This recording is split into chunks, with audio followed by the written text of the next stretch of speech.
Hola, ¿cómo estás? Buenos dias. This is Lisa Marie Goodson of the Blackberry Beauty Transformative Academy, Ancient African Wisdom for the Modern Sister. Feliz Sabado. So happy Saturday. Hope your Saturday is starting off to be very beautiful. Maybe some of you be up earlier than me, so it's already beautiful. So you kind of can see I just kind of woke up. And this is day 2 of my fasting. Tomorrow I start my 21-day Divine Feminine course, which will be actually fasting. So it's our intensive. And I started a little ahead. I started yesterday because I like to get myself ready. You know, every time I go into fasting, and I've been fasting for over 35 years. Wow, that's so weird to say that. Yeah, yeah, 35 years, for over 35 years, and really longer because as a child, my siblings and I, we would fast with my mother. I remember fasting as early as 7 years old. Or 7, 12, maybe even. Like I remember early age of fasting. And I remember then we used to fast. We used to get these Mott's. It's called Mott's apple juices, and we used to drink that in water all day. And also, I remember that my oldest brother Walik, he was the best at the fasting. He was the best at the discipline. You know, I was raised in that kind of lifestyle. You know, we were those black folks that was not like the other black folks. In other words, everybody around us were mostly black, so therefore, and Latino, mostly black and Puerto Rican. So therefore, they were Christians and Catholics, and we were not. We did not know anything from the Bible. We didn't disrespect it. My mother had us grow up to respect all belief systems, all religions. We even delved into many of them, but we were more African centered, where we believed in ancestors and we believed in God for sure, a higher being, but we definitely believed in ancestors coming in between, if you will, to to intervene and to take our petitions to grant our requests. And so we grew up with statues and candles galore. It was a big candle house. House cleaning was like, when I say house cleaning, very specifically spiritual house cleaning. Mopping of floors, OMG, like that was the biggest thing. That's my greatest memory. So many, but this one stands out to me the most about my mother, who's now passed. Was early in the morning. You know, it's barely like, I don't know, the sun just came up. Maybe it's about 7 in the morning in Brooklyn. And I can hear the mop going. We had these long hallways, you know, the New York apartments, long hallways. And I could hear the mop hitting each side of the wall as she went back and forth. And we all knew, oh Lord, what happened? She cleaning, she mopping, and she would have all kinds of oils and whatnot. So yeah, we grew up pretty differently. My mother was very introverted. She was, she was, but it's because she was so spiritual. And back then, I think being spiritual, like think about it, okay, you're black, so you're already strange with your other black friends that you're into channeling and esoterics and spiritual guides and angels, that not angels in the same way of the Bible, right? And all these, moving things with your mind and, oh my God, like chanting, not just praying, but chanting and speaking African names and, giving water on a table, calling an altar. It was so she was more introverted than maybe she would have normally been because she was fascinated. She was more than it was more than fascination. She was so connected to her African ancestors that she couldn't do anything else. Therefore, she was a spiritual woman. But she was a spiritual woman in an environment that didn't know what that was. That was weird or strange or even demonic to some people, right? Blasphemous to others. And so we grew up with a mother who was also a Cancer, an astrological sign of Cancer, so sensitive and inner and quiet and can go back in their shell anyway. And my mother went from seemingly, I mean, and when you met her, like when you sat with my mother, she was fun and exciting. She laughed all the time. Some would even think an extrovert, right? When you're with her, especially in intimate settings, right? Which we know some people say that's when you know you're an introvert. It's not that you don't like people. It's like you like people at a certain time in certain ways in certain environments, right? But I saw that the easily introversion can easily go into depression. And I can speak a little bit about it. Like introversion could actually be, are you really introverted or are you depressed? You know, I saw my mother. How many years can a person go where they're thinking on this level and feeling these things and nobody around them does, right? I'm gonna see if I can hold on, ladies. I'm gonna go near this window and take in this fresh air and make sure I got this. Okay. Oh, don't follow me, because that would not be nice. I don't know. Like, so how many years can you wait? How many years can you be so to yourself when it becomes not healthy? How many years can you be mostly in the house instead of out of the house? How many years can you be mostly not talking to people instead of talking to people? You know, you got to think about this. How do you know that now it's becoming a little too almost dangerously alone? Because, and I'll share this with you because it's my second day of fasting, and I was talking to a male friend of mine who oh my God, I thank the Lord for this brother, because and I fasted in him, and like it's just perfect, and he was really seeing things in me. And you know, I remembered when I first moved here in November that somebody, it was a friend, another male friend, and he was like, you know, I like you, I'm interested in you and everything like this. And he was like, but why don't you ever go outside? He says, you never go out. I'm going to sit back where I was. I was more comfortable. Sometimes you don't, if it ain't broke, don't fix it, right? He said, why he said, you too beautiful and too smart and too this. Why don't you need to go outside more. He says, your car is always parked there. And he says, I know that you work from home, but I don't know, just, you need to go outside. You need to, people need to see you. You need to, and I'm thinking, yeah, my car could be parked for 5 days. I will not go outside. What am I doing in here? And I realized that being raised by a mother who was introverted / depressed, what is the effect on the children being raised by an introverted / depressed mother? Who now her children are strange. Her children worship or give thanks to the ancestors. Her children got what she got, which is the greatest thing that she had to give was, you know, so many great things, but her spirituality is what we live by. That's what we know. But in a way, it's like I feel like I created that same life. And let me say, not at first. I was the most on the street girl you could ever know, but not on the streets doing drugs, not on the streets, you know, being promiscuous, nothing like that. I was an artist like my mother. My mother was a fashion designer and never really got to be that. My mother she could draw. She was a fashion designer. She was a poet, a writer. She was intellectual, smart, beautiful, a model. She would model occasionally. But this beautiful woman never really went outside because inside she thought she felt more comfortable in a lot of ways. Our comfort becomes our coffin if we're not careful. See, this is why I'm moving out of this house or this country, because I want a life. But like I said, in the beginning, I wasn't into, I mean, the spirituality was there, but I was more like, I want to be out in the village. I want to be out with the artists. I want to hang with the musicians. That was me. I was like out. My family would tell you. People ask about, like I said, did you ever used to see this TV show when you was younger? I was like, no. My sister's like, no, girl, you was never in the house. I would work 2 jobs and go out all night and keep going. I was never home. So I asked myself last night as I was talking to the brother, I was like, so when did it start? When did I become kind of like almost a recluse? Some people like to say loner. When did I become that? That was the question I had to ask. When did I become a loner? When did this happen to me? And I think about it, it wasn't until, take a breath. It wasn't until I think I had a child. I remember when I had my daughter, my whole life changed. First of all, I was in a community. I was in a relationship with a Rasta who was very inner. He was the priest of the community, very inner. He could go to work and come home and don't go nowhere. Like life would be good. And when we did, we went to other community members' houses, which actually was fine because I got to socialize.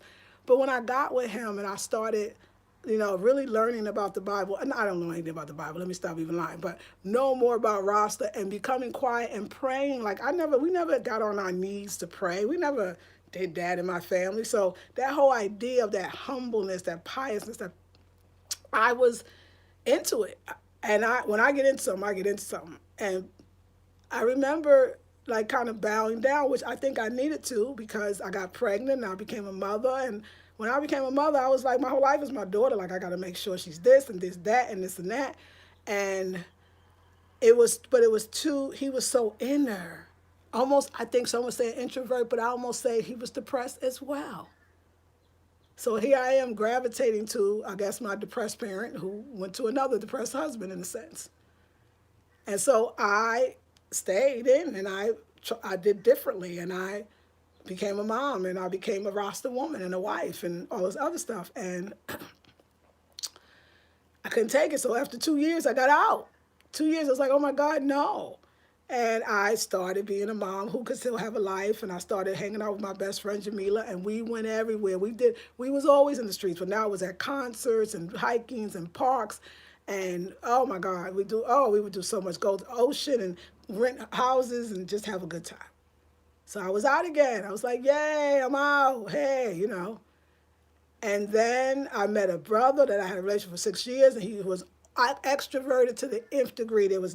I was having a ball. I had to find time to be with myself. Sometimes I would get him upset, be like, ooh, this is a lot. Could I just have a day or two? And then we broke up 6 years later, and that's when I could say I feel like I went into deep introversion / maybe depression. It's hard to say, but maybe not.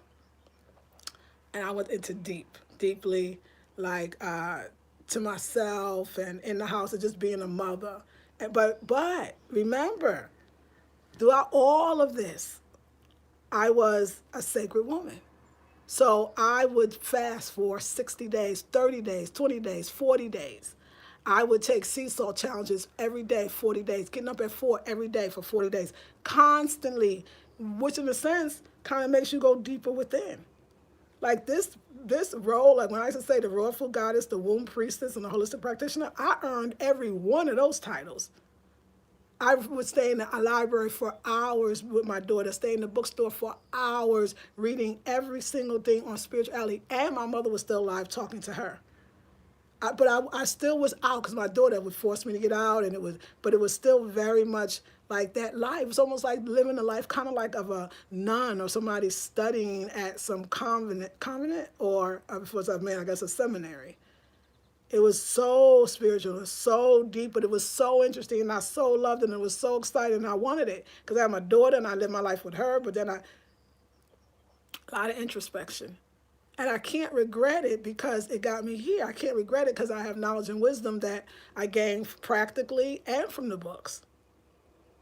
But what I do, I think what I feel like now, like when I think about, okay, now my daughter, you know, my ex was, he seemed extroverted when you saw him. He was introverted too, / depressed. Now that one I could say for sure, diagnosed with it and everything. And so for 8 years, I lived with a man who was suffering from depression. And I didn't know what to do with that. I didn't know how, I didn't understand it. I don't think he did, really. And so part of depression, I think some symptoms of it is introversion. It's always wanting rather being in and going to sleep early and going to sleep and I was like, oh my God, what is happening? This is not me. I need to be out. I need to be having fun. Why did I punish myself this way? What did I think? And 8 years later, took a while, I got out. And now I'm living in Durham, North Carolina, and I stay in the house too much. I don't know what I do in here, but it's too much. And I want to not go this back and forth. I think all my life I think when I was younger, I was kind of wild. So I think when I kind of went to my, like, I'm going to, maybe I was some way repenting, even though my life was not, y'all, wasn't even that bad. I kept going. I think I've been having a cycle of repenting and being wild and repenting and being wild. And wild to me is just being free and being yourself and being and repenting. And I don't know. It just seemed like a series of that. Like if it wasn't, I don't know. I'm fasting. Y'all, it's day 2. I'm reflecting with y'all. I don't know. I just know that my friend said, "Wow, I felt like a prisoner for a long time, and you're a prisoner too, but you got to let yourself out of prison." And I thought, "Oh, damn." So I force myself to go out, and usually I'm still feel weird and I feel different, and I don't know. But I know I'm not that way. I know I'm really a vivacious, fun, exciting woman. But I stay in the house a lot, and I don't want that to be my reality anymore. I don't want it. I don't want it. So I am delving, and I'm going within, but not too much. I'm going within, but I won't stay there. And I'm finding that part of me that is very excited and very up and very happy and does not stay in the house for 5 days in a row. So I go to the store. I remember my friend, he's like, yeah, you go out, like you run errands, I can sell. You go get food and water, and that's it. He's right. I don't know. I think the loner life, like I used to be like, I'm a loner, I'm an introvert. Like I used to love to say it. Like it was my badge of honor. And now it's like, ew, I don't want to be that. I don't want to be that. So I'm fasting for clarity. I'm fasting for fun. I'm fasting for life. More of one. So the intensive starts tomorrow. It's still $77. I'm sorry for those that might have went to my website and you saw that 147. I changed it back to $77. It starts tomorrow. I know it's Mother's Day, so don't worry if you missed the first class. The recording will be there, and you'll be able to watch it, and then we'll just continue on. So anyway, I just wanted to share this morning that this is what fasting can do. It lets you get rid of. First of all, I wouldn't have been able to hear my friend when he said what he said and the questions that he asked me because it was much more, much deeper. I believe had I not been fasting, because he was trying to say this to me before I was fasting, but I was like, what you talking about, 9? And, oh yeah, I wasn't hearing it. But I heard it. Only on day 1 so far, so imagine day 7. All right, y'all. Let's see who is here this Saturday morning. Good morning, Denali. Buenos dias, Angel. You're speaking to me on this subject. Thank you, Angel. Good morning, Joe's Natural. Hey, Tony. Hey, sis. We'll rewatch from beginning. I know you're sharing wisdom-filled jewels. Much love. Thank you, sis. Good morning, Jacqueline here. He was suffocating you. This is true. I have a similar experience. I'm struggling to get out. I feel overwhelmed around others, though. Angel, I hope you're going to come in this fast and intensive. Maybe you're already in it. I stay in a lot. Also, Tony, you too. When you do a lot of introspection and spiritual study, it's hard to have normal conversations with others. Yes, it really is. It really is. And I think, so what does that do to us? Does that create some type of anxieties? Does that create some type of depression? Because there's times I know that I don't want to be up in the house all the time, or that I don't want to always be in my head. And I don't know. And for me too, it's like this idea of going out. Then I go out, it's like, okay, I gotta go out by myself. Because no, wait. Let's add to the pot here. Not only am I been trained to be introverted in a sense, but not really, because I very much was outgoing. I'm also an entrepreneur, solopreneur, if you think about it. I work from home. Nobody in my family works from home. None of the women that I'm associated with, nobody I know works from home. So you can't really call people up and talk to them all day because they're at work. Everybody around the neighborhood is at work. Only thing left out here when everybody go to work is the old folks that are retired or elderly. So it's like this double thing. So I'm like always in. Yes, does it? But see, the beauty of it, what does it bring out? It brings out these things and these videos and this help. I've helped a lot of women through being inside, but I don't feel like I need to sacrifice to do that anymore. I want to see a version of myself that is spiritual and fun and exciting and gets out and has a good time. And not where I've overindulged, where I'm binging on the party. And maybe even my eating all I want and then fasting for a long time, and then eating all I want and then fasting for a long time. Is that still not that same kind of thing that I'm doing?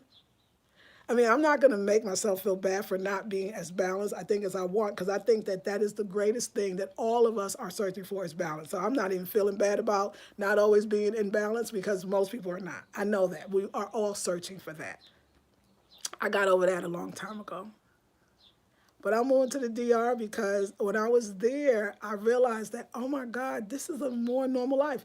I think I'm not just, like I said, I'm describing myself, but I'm describing many of you. Actually, I'm describing a lot of USA and America. That idea that it's normal to be separated from your family, that it's normal that I live in North Carolina, my family live in New York, and my daughter lives in California.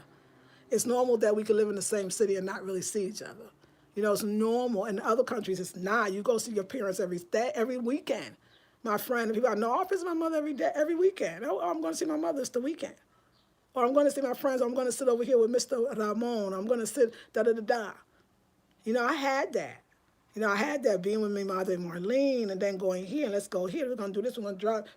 We're going to find. I need that. Even when I was in Trinidad, that same family, like you didn't really have a lot of time to yourself. And now I love that. And when you did, like I remember when I was in Trinidad, and I remember the brother I was with, he would go to work, because I mean, I was there 6 weeks, so he couldn't take up all that time. And his mom would like knock on the door, because I'd be in that room laid up, you know. She'd be like, "Da-da-da-da-da, you okay? Come out, come out, come out." She would have me come out and sit in the kitchen with her. And I would have the greatest conversations. But of course, it was funny.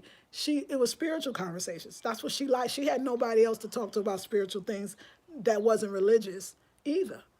So I said, there's some beautiful things that come from the connections you have, the connections you make, the blessings. My life is a blessing. I'm not complaining. Nobody want to hear me complain about I work from home. So that's not a complaint. You know, I'm getting to travel and do the things that I want to do. So it's not a complaint. It's how do I become richer in my life? How do I look at myself and say, you know what? I want to reevaluate. I want another chance to do it a little differently. I know more of who I am and what I want. And I don't have to buy into the version I saw. God bless my mother. But as a child, it's not the easiest thing to watch. Somebody dying from the inside. I want to be different, and I hope that you do too. And if you do, this intensive that starts tomorrow, it's gonna be everything. It's fasting for love, money, prosperity, abundance, and sanity. Fasting for sanity. At $77 instead of $147, $70 savings. I hope you can join. I hope you can join. Hey, so many wonderful people. Yes, yes, yes, that's true, so true. I have anxiety around others. I too feel more of a loner. Yes, so true. And we got to be careful with our loner. You're right, I feel it, but do you want to be it? Hey, good morning, Camila, mi amana. That's my sister from the DR. Perfect Karma says, I am in the exact same situation. I work from home as well, yes. It's tough also being a single woman in our age group. All of that, right? Perfect Karma. Joe says, I force myself to go out more. When I had my daughters, I always stayed in. Yes, I push myself to go out. Yes, Queen, thank you. At Tony Johnson, how do you manage your anxiety? Oh, good questions. Oh, I so love talking spiritual, introspective conversation. I know we love it. Perfect Karma says, yes, when you are on a different track from people you used to hang with, it can be isolating because they do not understand. Yes, Queen. Lakeisha, good morning. Dark and Lovely says, do you think that some are afraid of our power to change the world? Go ahead, girl. I'm going through this. When I'm out, I see my power and how I affect people positively. You know what? My question, Dark and Lovely, is that's a great question, but I want to ask even a deeper question. Are we afraid of our power? Like, is that why we go out and we see how we are to people and we see how we positively affect it? Does that scare you sometimes? Because sometimes it scares me. Like, I go and be like, hey, hi, Lisa Marie. Oh, my God, I watch your YouTubes. Like, I love when y'all do that, to be honest. I watch your YouTubes. I love you. And I'll be like, hi, like, I'm happy to see everybody. But I feel like I need to say something profound because I'm profundo, you know, I'm deep, right? But I can't, like nothing. I'll be like, oh, how you are? I'm so glad. Well, thank you so much. Like, I don't even know sometimes how to handle the power that people see on YouTube when I see you in person. Like, I don't even know how to handle that. So not you. I don't know how to handle that power. So maybe I wonder if we're afraid of our power. We don't understand our power. We get excited and we go out, and then we come in and be like, oh my God, that was a lot. And oh my God, I really affected a lot of people. And oh my God, do I have to continue to affect people? Oh my God. I mean, is there pressure in being a powerful woman? Because think about it, if you are known as a powerful woman, are you pressured now to always show up as a powerful woman? And isn't that where the anxiety and maybe depression comes under the fact that you're not always feeling powerful? That you're not always really in touch with your power? That some days you feel weak or innocent or introverted or depressed or sad or just not powerful. Sometimes we do. So I wonder if it's us managing our own power level and understanding that that power could look different ways at different times. Maybe that's why we don't go out. It's a need to show up and like, oh, people know me as powerful, so I got to go out and be powerful. Got to be a powerful woman. When inside I'm not feeling powerful today. Not that I'm not feeling not powerful. It's hard. It's not easy. It's not easy, but it's gonna be easy because we're fasting. We're fasting. But yeah, so yeah, but great question still. Yes, as Angel. Yes, as Dark and Lovely. M. Jones, yeah, thank you. M. Jones, good morning. Takes energy. Yes, as Ingram. Yeah, M. Jones says yes. Tony at Angel Wing still trying to figure out if it's from me or others' energy. That's another one too. That's another one too, isn't it? Sometimes I think having to live up to the strong black woman is exhausting. Absolutely perfect karma. It's exhausting, but I think we as black women have to take ourselves off the hook. Like I think we think we still can't not be that, and sometimes we just want to go out and play. That's why in my life, I'm doing my best not to be so all or nothing. Like, oh, I'm working on that. You'll see, I'm like a little more, eating the pan, the bread. Like I'm trying, I'm like not trying, but I'm moving towards balance. And I think that, like I say, the balance thing, that's like your spiritual evolution forever. You always want that. And you're always desiring that. So don't worry if you don't have it. It may not be for you to have, it may be just for you to desire and move towards it. Because remember, it's not just the destination, it's the journey. And that's the truth. All right, ladies. Yes, yes, yes, there are a lot of energy vampires, especially when you are on empath. This is true. M. Jones says, I second guess myself amazing natural products, and before I can sell one, someone takes my idea and makes me feel depressed, moody. I've been working on it. I understand it, M. Jones. Y'all, if y'all could come into this intensive, I would love to have you. I've gotten it down from $147 to $77, and you're going to get a lot for that. You'll get your mind back and your groove back and your spirit back and your joy back and your happiness back because I think you had it before. You've seen glimpses of it. I just think that I just don't want as a spiritual woman to think, I saw my mother die, y'all. And I don't want that for myself and I don't want that for you. There has to be another look of the modern day spiritual woman, another feel. There has to be a way for us to incorporate ourselves in this life that's already happening, that's living, and not be so, I'm so different and I'm so weird and I'm so strange. I don't think we are so. I just think we believe that. And we have to change our belief, and I want to do that. So, great conversation. Thank you for this Saturday morning class. Buenos dias, Elmana. Deep subject. Yes, Lazuli. Oh, my God, right? Muchas gracias. We need each other. We do. We do. Nosotras necesitamos. Yes, we do. We do. I love you, ladies. Thank you for allowing me to share and be with y'all this morning. It feels so good.